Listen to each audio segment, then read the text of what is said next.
I'm kind of over ranting and raving about the Rings of Power and their infidelity toward the vision of Professor Tolkien. So I'm not going to do that tonight, or maybe a little. Um, but I still watch it because I'm a little fascinated now because just as a storyteller myself, I'm very interested in seeing how they're telling the story, and I don't understand so much of their thinking. I don't understand how. I've heard, so have you, I'm sure, that this cost $1 billion to put the most expensive television show ever created. So this comes out to so far something like $60 million per episode, and I'm wondering how did you spend that money? Um, I'm suspicious. They didn't spend a huge amount on writers. Uh, but there's just so much of it that's not only not only the script, the direction, the just things like continuity, but basic storytelling. And I'd like to focus on that, the storytelling issues within Rings of Power. Okay? So there's gonna be a lot of spoilers here. So if you haven't seen it and you want to see it, go watch it and then come back. And I'm going to skip over some of the minor things. I don't want to go into every detail with this, but we start out with Adar, who is my favorite character in this series so far. Adar is evil. He is an elf, a corrupted elf. He's one of the elves that Morgoth or Sauron twisted into how he created the orcs, and he's a leader of the orcs. They call him Father. Um, and so he is my favorite, mostly because I don't really know where he's come from and I don't know where he's going. And I'm interested. I do want to know about him. So, like I said, he's the evil one, and in many ways, I hope he wins. The second, or one of another person I like is Arondir, the elf. And Arondir, he doesn't have any of the mysticism of the elves because none of them do. All right, don't get me started. I already went through that with another video. But he has none of the mysticism of the elves of Middle Earth. But he is a warrior. Definitely the elves have a warrior tradition, and so he fits in that. And he's skillful with a bow, so I'll give him that. And so I'm all right with him. But now we start off in the previous episodes. We're in the Southlands, and this episode is going to cover uh, happenings in the South, actions in the Southlands, the Southlanders, the people, and it's going to bring two storylines together: Arondir and Bronwyn. They're having a tryst. They're secret lovers, and Galadriel and Halbrand, and Isildur and Elendil. So all these stories are finally going. These two stories are going to come together. Don't have the Harfeet, and we don't have Elrond and Durin, the dwarves. So we start off with the tower. It's a fortress, and the Southlanders have heard the orcs are coming, and so they've gone to this fortress to hide and to defend themselves. It's probably the only place in their area that is defensible, and it's a very intelligent thing to go there. So the reason is there's only one single causeway that seems to cross over a gorge that is the only way to get into this fortress. So if you're up on the battlements and you've got a few bowmen, maybe some hot oil or hot water or rocks even, you could defend yourself for quite some time. So that's where the orcs are headed, with Adar in the lead. Now, wouldn't you think if you thought that there were some defenders on this fortress that you might not be in the lead, for fear that there might be some bowmen at the top? So you might want to send some orcs first. But he doesn't. He strolls first. He's in first in line. They get up to the door. Nobody fires an arrow at them. Nobody throws a rock. Nothing. The door's open. They push it open. There's nobody there. It's empty. Except it's not, because Arondir's still there, the elf. And Arondir fires a flaming arrow that goes up to the tower that's overlooking this fortress, overlooking this keep, and that arrow burns through a single rope that brings that entire tower crashing down upon the orcs. I was thinking, gosh, you'd think some OSHA representatives would show up because there are some serious safety issues with that tower. Serious safety issues because all it took was one arrow to bring the entire thing crumbling down. Well, didn't kill all the orcs, but it got quite a few of them. That's nice, but the Southlanders are not there. They're out in a field watching this with lanterns. Like, oh, look, the tower's breaking. Isn't that great? I'm sure you can see some other orcs with torches probably looking over there in the field going, that looks like the people who just knocked that tower down on top of us. Making no effort to hide. Bronwyn, the herbalist of the town, who's taken it upon herself to be the leader, gave in one of the episodes, I'm not the king you wanted. I guess not, because half the people left. They went to join the orcs. That's how much she wasn't the king they wanted. And I don't know why she took over the lead, considering she had Arendir there, who's been patrolling these lands for hundreds of years as a soldier. You would have thought he'd have had a little bit of military experience he could have brought to this enterprise. But anyway, Bronwyn does it, and she says that she has to. She says, we don't have much time. We have to go. Let's make for the village. Okay, so let me get this straight, Southlanders. You are villagers. You have hidden away in the keep, in the fortress, in the easily defendable stone edifice that only has one causeway leading to it. You give that up to return to your village, a village made of wooden houses with thatched roofs in an open field, basically undefended, no walls, nothing. You choose to leave that and go to the. That's what I mean. Who does that? Nobody does that. So you leave. You somehow the. I guess I don't know. So then they're like, oh, let's we gotta prepare for the orc assault that's going to come. Okay, now cut to the boats. We're on the ocean. We've got 3 boats that have come from Numenor. Each boat from my, it looks like a 45-foot sailboat about, maybe 50. Let's give it 55-foot sailboat. That is supposed to house 500 men and their horses. If somebody look at those boats and tell me how that's possible, then we get a shot inside the, down in the hold, which is very spacious. It looks like Noah's Ark. It's just massive. It's got stables for 500 horses on these 3 little boats, but okay, fine. Isildur comes down with an apple. He takes a bite of his apple. He gives it to his horse Beric, who takes a bite. Then Isildur takes another bite and goes up on deck and throws the apple in the ocean. Why don't you give it to Beric? Just give the horse your apple. That's a small thing. Who cares, really? But annoying. Well, Galadriel's up there. Galadriel is up on deck.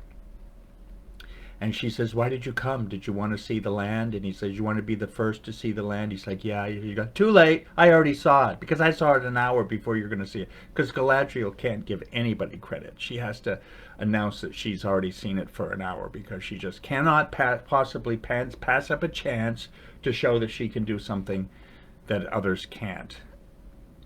Isildur, she says, what do you do? I've never seen you before. What's your job? Who are you? And he says he's a stable hand. He works in the stable. And she says, well, there's no shame in having a humble job. Then she says this, okay? She says, humility has saved entire kingdoms. The proud have all but led to ruin. This, a lecture on humility, from the least humble character in this entire series. Galadriel has not shown an ounce of humility at any point in her entire 3,000 years of life so far. 3,000 years, she hasn't learned 1 ounce of diplomacy skills, humility, none of that. They are sailing to the Southlands, the Numenorians. She's convinced the Numenorians, the Queen Regent, and all the Numenorian soldiers, apparently there's only 500 of them, to come to the aid of the Southlanders and fight the orcs with their 500 men, with no idea how many orcs there are. There could be 50 orcs, or there could be 50,000 orcs. They doesn't matter. They're on their way. They're on their way to rescue. Now we go cut back. Arondir has the mysterious hilt. This is a little bit of a MacGuffin type of thing, but it's this very sinister sword hilt that at one point, and I like this. This was kind of cool. Blood from Theor's, the boys, cut himself, and the blood trickled upward up his wrist. And when it hit that hilt, this sword emerged from it. So very Mordor-like, and I really like that. So I've been wondering, like everyone, what is this key? It must have some hugely sinister power, and we're wondering what it is. I thought it might be lasting through several, maybe a couple seasons, because it is a pretty effective MacGuffin. MacGuffin, in case you don't know what it is, it's a Hitchcock term, meaning just something that gets the plot going. So Arondir tries to destroy it. He's hitting it with a hammer, much like Gimli did with the Ring of Power in Fellowship of the Ring, and his hammer breaks like Gimli's axe does. And so he's like, well, we can't destroy it. We've got to just hide it. So he wraps it up in burlap and ties it up. And he's like, I'm going to hide it, and nobody's going to know where it is, including you, Bronwyn, woman I love. I can't even let you know because I don't want you to have that knowledge. Well, Theo, Bronwyn's son, is watching, so I guess we have to surmise that he's followed, because Theo did have an attraction to this hilt. Now the villagers make some weapons. They make swords and arrows, and so you could make weapons, but you never did before that. Villagers, and then you stood out in the field with lanterns. You didn't have any weapons. Now you make weapons. You know the orcs are coming now, and suddenly you have the ability to make all these weapons you didn't make before. Swords and arrowheads, and make bows, and okay. And then Arondir announces to the village, he gathers all the villagers together. There must be, oh gosh, hordes of them, must be 50 villagers. And Arondir says, our position gives us an advantage. No, it doesn't. The tower did. Arondir, this doesn't give you an advantage. It gives you no advantage at all. So we must draw them in close over that bridge. I'm telling you, I stopped this thing. I stopped this to look at this bridge. It's a stone bridge over nothing. I was thinking, oh, maybe there's a creek there. Maybe there's a river. Maybe there's some natural barrier. But look at it. There's nothing there. They don't have to take the bridge. They could just walk over the grass beside the bridge. I mean, maybe there's a little creek, but I mean, hop over it, orcs. It's not that difficult. So then he's like, well, we'll put all of our wounded and children, not women and children. Thought I'd point that out. Wounded and children in the tavern. We're going to put them in the wooden building with the thatch roof and make sure that they're in there, because, God forbid, I'll just throw a torch on that, and there goes your women, there goes your wounded and children in one blaze. Okay, so now what do we do? All right, so I'm trying to think. Oh, I'm frozen here. Oh, well, that's all right. I'm just going to... the orcs do come, okay? And I really want to get this because it's interesting. They've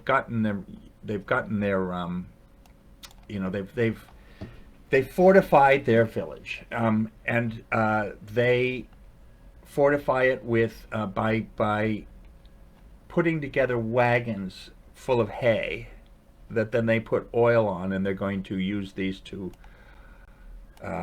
corral the orcs when they come. They light them on fire and send them. So Theo wants to go, but his mother says, no, you better stay in the tavern where it's take care of the wounded and the children. And she gives him a weapon, a stick. So he gets a stick. It's so much like the Two Towers. It really is. It's even like the same kind of imagery of people crying as they say goodbye to send them. In the Two Towers, they went into the glittering caves, which really did afford some protection for the women and children and the wounded. But now they're just going into a tavern. Now we get a long shot of the village here. We get a long shot of the village, and I'm telling you, I paused the video and I counted one, two, three houses, three buildings. That's what I saw. There might be some around the corner, but mostly three buildings. The village is made up of three buildings. Now the orcs attack. They cross the bridge, hobbling and limping like orcs do. But remember that, okay? Hobbling, orc walk. The villagers use the fire to corral them, and then the archers on the rooftops start to shoot their arrows. And there's quite a big battle there, killing those orcs. And Arondir fights a massive orc who happens to be the only one without a weapon. If he had a weapon, he could have just come up to Arondir and killed him. But that would have ended that 5-minute fight. So we have a nice fight. With Arondir doing some pretty athletic moves, but he's caught by this massive orc who's just about to plunge a dagger in his eye when Bronwyn comes and kills the orc from behind, because every man in this series has to be rescued by a woman, or has to be told what to do by a woman. Now Arondir makes a dreadful discovery. They're not orcs. These are villagers. The villagers who left after Bronwyn made her big speech about stay and fight. Half of them left. That's who this is. Now, what I can't quite understand is, why were they walking like orcs when they arrived in the village? If these are people, there were some orcs interspersed amongst them, but why were they all walking like orcs? Did they have to take orc walking lessons when they joined up? I don't quite get that. But now the real orcs, the true battalion of orcs, spring their trap, because now they now the villagers are there, and the orcs fire their arrows on them, and it's a pretty good trap, because I didn't know at first what had happened, but now they know, and so suddenly the tables have been turned. Bronwyn gets 2 arrows. She gets 2 damn arrows. I rewound it. I watched it again. Gets an arrow, and bam, another one. 2 arrows. She is taken into the tavern with 1 arrow. Editors, pay attention to this stuff. This is not hard. What is the matter with you? Why don't you see this? If she has 2 arrows in 1 minute, then don't have her just have 1 arrow. And by the way, I'm going to just skip ahead. If she is almost near death, do not make her the next day walking around like nothing happened. It's not believable. It's not believable. It's almost as not believable as that car alarm going off out there while I'm filming. But I'm not going to stop. I'm going to press through like these villagers do during the orc attack. So the real orcs spring their attack. They start shooting the Bronwyn 2 arrows, sloppy production. The orcs and Adar come into the tavern. Adar wants that hilt, that mysterious hilt that Arondir hid, and he's going to start killing people until he gets it. And so he has orders, or kill that guy, kill that woman, and then he's going to kill Bronwyn. And Theo goes, I know where it is. And apparently Theo must have taken it from wherever Arondir hid it and put it under a flagstone in the tavern, conveniently enough. So now at the same time, that car alarm. I hope you don't hear that too much, but that's New York City, so welcome to New York. Maybe a thief, maybe an orc broke into someone's car.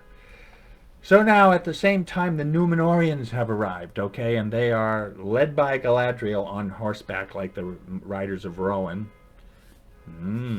coming to rescue everyone in Helm's Deep. They're thundering toward the village in daylight. How far away are they? Now remember, this orc battle is taking place in pitch black night. Adar and the orcs have gone into the tavern at night. There's torches everywhere. Outside come the Numenorians in daylight with on their horses. We switch back and forth, intercut. Daylight, night, daylight, night. Are the Numenorians on the other side of the planet? Is the sun just coming up where they are? Or is it just going down? What's happening? Because it doesn't seem like they're even on the same continent. But they're close to the village. They're close to the village. So somehow, I don't know how this is happening. They're attacking in daylight while the orcs are in the tavern in pitch black night.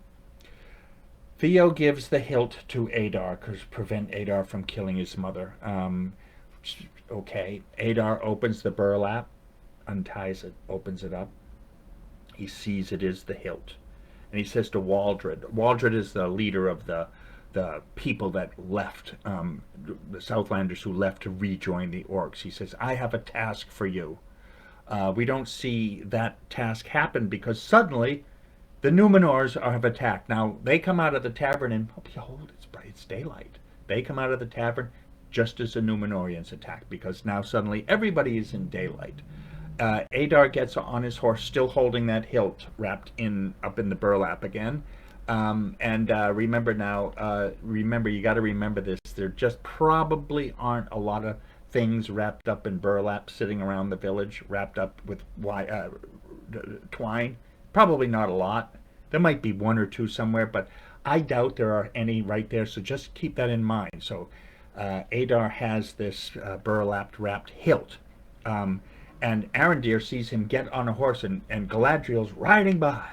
And he says, he must be stopped. And Galadriel chases him. And Theo says, who is that? And Arondir, the music swells. And Arondir's like, the commander of the northern armies, Galadriel. As if she's General Grant after the wilderness, turning down toward Richmond. You know, I mean, it's just... Show, you haven't deserved it yet. You haven't. It does not make our hearts swell to see somebody go, Commander Galadriel. Oh, please. You know what? We don't give a shit, to be honest. It's just hard for us to follow along like that. So Galadriel goes on the chase. She goes on the chase. She's on her white horse chasing Adar. And Halbrand, who she met after she jumped off the boat, and let's not even get into that, shall we? So Halbrand, who's really the king of the Southland, and that's why they've gone there. They want to return the return of the king. They want to reinstate him on the throne. Halbrand follows, but somehow, let's give him benefit of the doubt. Maybe he knew a path that nobody else knew about. Somehow Halbrand ends up in front of them. So they're chasing at top speed through the woods. Halbrand suddenly comes from the other side. And he trips Adar's horse, who did get up, so we know the horse wasn't hurt. That was nice. And Adar is now on the ground, and he's crawling toward the burlap wrapped hilt, crawling, and Halbrand stabs him right in the hand with his sword. I kind of like that. It's kind of effective. And he's about to kill him, but Galadriel steps in. First she says, Adar says something to Halbrand, and Galadriel says, eat your tongue. Not hold your tongue. She says, eat your tongue. Ugh. Ugh. Then she says, in other words, you could control yourself and control your desire for revenge. She goes, one cannot satisfy thirst by drinking seawater. In other words, vengeance won't help. Spoken by a woman who's been doing nothing but drinking seawater since this show started, for the last 400 years. Oh, can I have some more seawater, please? Because I'm really... Oh, vengeance. Cheers to vengeance. My goodness. So they've captured Adar. Now they're in a barn, and Galadriel is now about to kill him because he's her prisoner, and he gets her all riled up, and now And never mind the eat your tongue and don't drink seawater. Now she's gonna kill him. I'm gonna kill you. You're gonna watch all your orcs die. I mean, she reminded me of like Wicked Witch. Remember Dorothy? You're the first to go, and gonna see the other three go before. The same kind of thing. I'm gonna kill all your orcs in front of you and then kill you. Then Halbrand steps in and tells her, "No, no, stop! Don't do it." Oh, these two, and they have a moment. They have a moment, sort of a little bit of an admission that they might be falling in love with each other. What about Celeborn? That is Galadriel's husband. Oh, my cat just sneezed. Speaking of orcs, bless you. Um, yeah, Celeborn, Galadriel's husband. But that's lore. That's real Tolkien stuff. Let's not go there. Now the Queen Regent of Numenor is there. She went across with everybody, and she presents Halbrand as the king, to the villagers who don't seem to know who he is. It's, in other words, Aragorn. But this is what I don't get. Okay, Aragorn was crowned in Minas Tirith of Gondor, that beautiful gleaming white city. Halbrand is in a village with 3 houses. What is he the king of? The Southlands? We don't see anything else. We don't see other villages. We don't see is there a city? Is there like his what do they call that? The seat of power, wherever the king is, that's where the main castle. Nothing. We just have a village.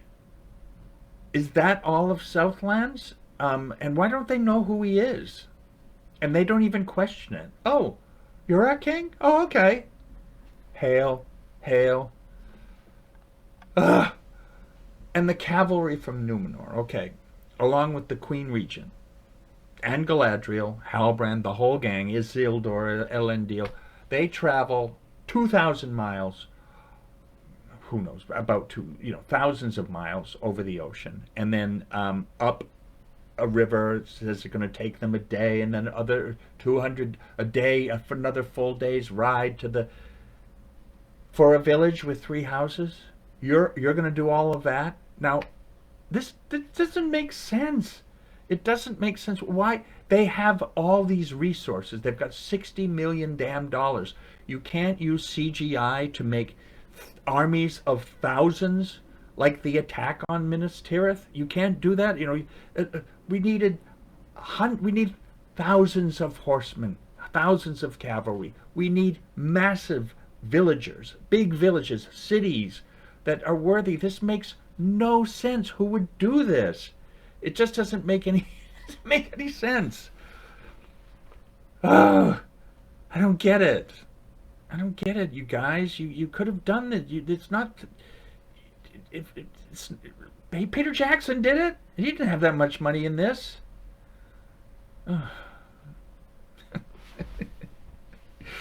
Okay, back to the hilt thing. Arondir. Remember, Galadriel got the hilt. Adar fell. Galadriel picks up the hilt wrapped in burlap, doesn't open it. She has not a touch of curiosity to know what that is that Arondir told her she had to get. That Adar falls and he crawls, desperate to reach it, until Halbrand puts the sword in his hand. She just picks it up and takes it, doesn't even look at it. Could you do that? I'd have to see what it is.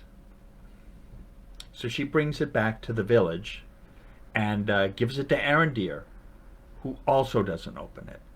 And what does he do? He's talking to Theo, and Theo's like, I really felt like I really missed having that power, whatever he says. And what does Arondir do? Gives it to him. Hands it to this boy. This is supposed to be possibly a weapon of untold power. But sure, kid, here, take it.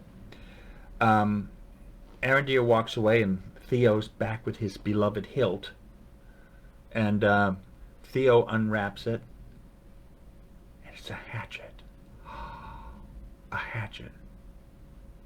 When did Adar put a hatchet in the burlap? He said to that old guy, "Oh, I have a task for you." He didn't hand it to him. He still had it. Did he find another magically wrapped burlap hatchet on the path? If he did, why is he so desperate to get it, to get it again when he falls off his horse? So now we have Waldred or where's Wally or whatever the hell his name is, has the hilt, and he's back at the tower, and he takes this hilt, and it's a key. We've been told it's a key. And what does the key do? Is this a sinister sword that belonging to Morgoth? And no, it's a key that breaks a dam. Now, these orcs have been building tunnels to direct the water from the dam into a volcano. I can't I can't even deal I can't deal with the timing here. In all these thousands of years, orcs, you're only now getting around to building the tunnels to do this. You didn't plan on this decades ago, centuries ago. Just now you're planning on it. You're doing it. You're finally doing it. So what if you didn't do it in time? Hmm? The water would just what? Just knock down a bunch of... Oh, no, it can't knock down a bunch of villages because there's only one. So... So the water goes down the tunnels and it goes down into the lava of this volcano, and the volcano explodes, presumably the birth of Mount Doom. Now everyone is in the way of the pyroclastic flow, which is this, when a volcano erupts, this wave of superheated air comes down a volcano. That's a true thing, and it's you don't want to be in one of those. You will not last. So everyone scrambles to help everyone else to escape, except Galadriel, of course, who stands there and watches it come because she never seems to want to help anyone. And honestly, I hope she gets killed. I kind of wouldn't mind if all of them get killed, except Adar. If Adar gets killed, I want him to write a note and tell us who he is and what he's up to. So there you go. That's the synopsis of this. And I have to, again, it's the storytelling. The basic storytelling is just simply baffling. It's really baffling. I don't understand you guys. I kind of want to like you. Like I said, I've lost all hope that's going to be following Professor Tolkien. But if it wasn't, at least it could have been something that is a new thing that's of interest. I have to, the friends I've talked to about this who do kind of wonder why I'm ranting and raving about a TV show, because I don't really watch TV very often. But some of my friends have called me, and their biggest complaint is they're just bored. They give up, not out of sadness or disappointment or disgust. They're just bored. They're like, I don't want to waste my time with this. So, okay, so